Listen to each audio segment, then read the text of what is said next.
All right. Welcome back to the show. I'm Dan Edwards with the Eastside Real Estate Team podcast.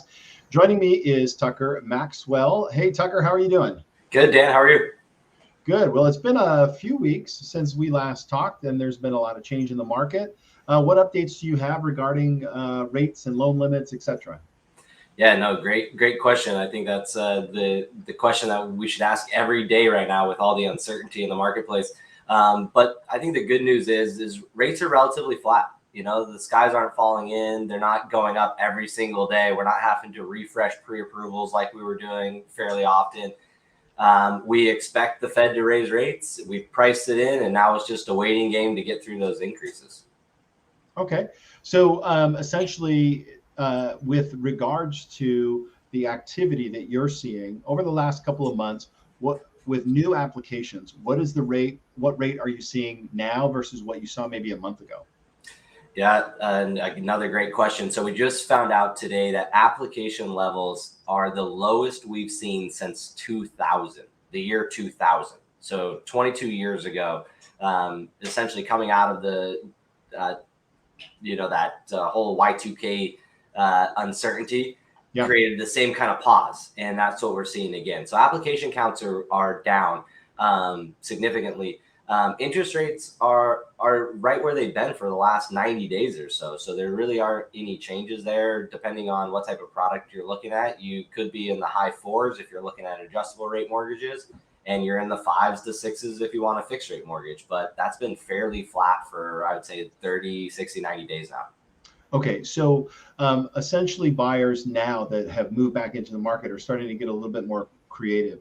I see that there's a ticker here that says temporary buy down versus permanent buy down. What are these tools and what do they mean? Yep. So right now we're just trying to control monthly payments for buyers, and temporarily is the key thing there. And that's the outlook is that rates will eventually come back down.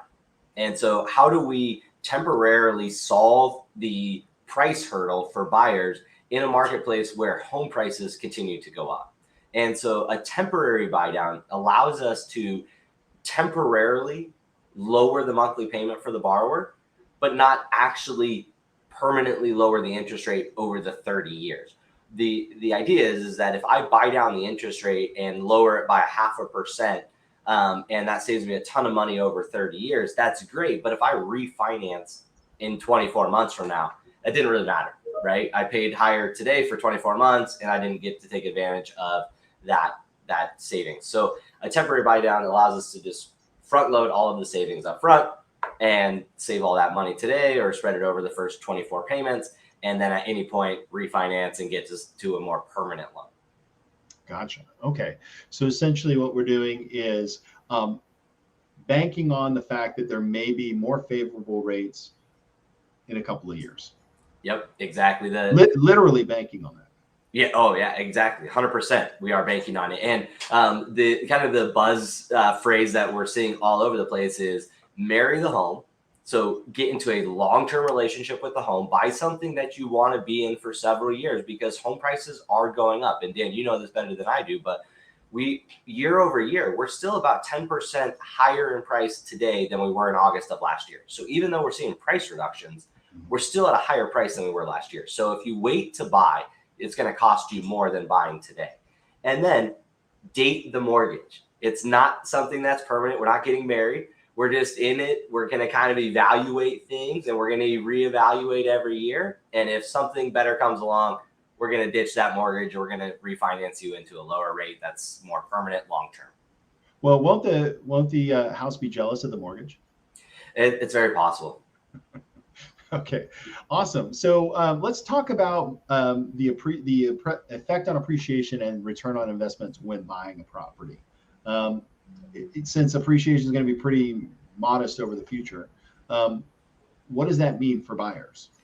Yeah, great conversation to have right now with buyers being a little bit apprehensive of getting into the market. But I think it's fair to assume, and Dan, this is something that maybe we could poll, the audience about, but I think there is a positive belief that homes will appreciate. And so if we look at the return on an investment of buying a home, with just a mere 1% or 2% appreciation year over year, you still have a great return on that investment. And if we model that out at different down payment amounts, like a 10% down payment, and if we see 2% appreciation over 5 years, that's 100% return on their initial 10% down. And if it's only 1%, it's still 20% or 20% year over year. So 5 years at 20%, 100% in 5 years, they will have recouped their entire investment. And at 1%, it's half of that, but they're still getting a 10% year over year return or a 50% return on that investment. So if you compare buying a home to buying stocks or investing in crypto or whatever it is, even with 1% appreciation, it's still going to get you the best return available in the marketplace today.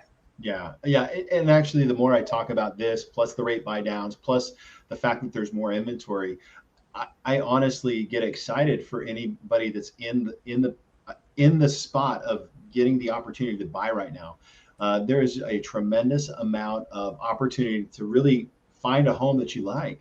And for folks that were kind of trapped in that, how do I buy before I sell and all that stuff, there are more programs coming out nowadays. And we'll actually have a feature in a couple of weeks about some of the programs that we have for helping people that are move up buyers. Tucker, hey, I appreciate you coming on. How does everybody get a hold of you? Yep, you can call me directly, 425-757-9202. I'm also on all the major platforms, so Facebook, Instagram, LinkedIn. You can find me. Not very many Tucker Maxwells out there. All right. Well, Tucker, thank you so much for coming on. We appreciate it. After this short commercial break, we are going to welcome Admiral Flunder. Hey, there's options for the seniors out there, and they are really good. And Admiral is going to share those with us. Come right back after this short break.